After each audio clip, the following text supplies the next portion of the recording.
How to use suggest. How to use suggest.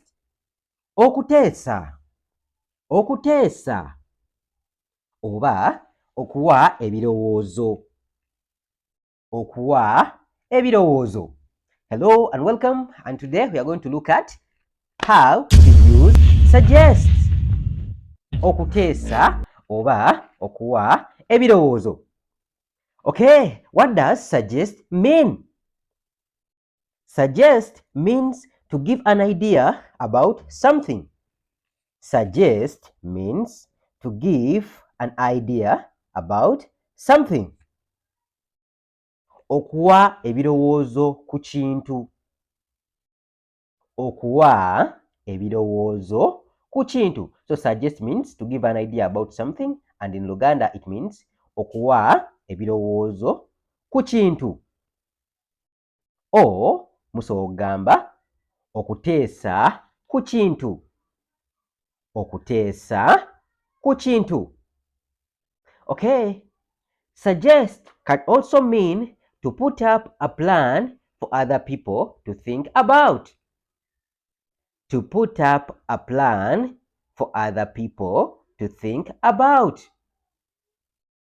Suggest can also mean to put up a plan for other people to think about. And this in Luganda, it means okuteekawo pulaani abantu abalala okugirowoozaako. Okuteekawo pulaani abantu abalala okugirowoozaako. Okay, when using pronouns like I suggest, for I suggest, we say Nze Nteesa.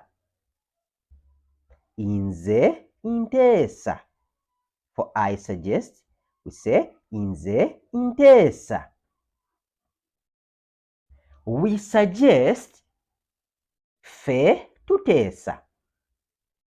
We suggest ffe tuteesa. We suggest is ffe tuteesa. For they suggest, we use bo bateesa. They suggest, we use bo bateesa. They suggest bo bateesa. He suggests, we use ye ateesa. He suggests ye ateesa. Once again, for he suggests, we say ye ateesa. Okay, let's have some examples such that you understand what we're talking about. Ebyokulabirako. Number 1. I suggest that we buy land. I suggest that we buy land. Once again, I suggest that we buy land. In Luganda, this is Nze Nteesa nti ffe tugule ettaka. Nze Nteesa nti ffe tugule ettaka.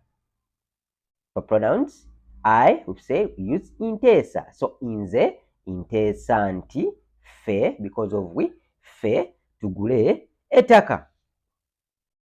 Okay, example 2. Martin suggests that you leave now. Martin suggests that you leave now. Since Martin here is like saying he. So Martin suggests that you leave now. In Luganda, this is going to be Martin ateesa nti gwe vaawo kati.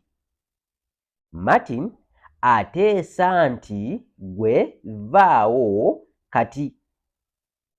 Once again, Martin ateesa nti gwe vaawo kati.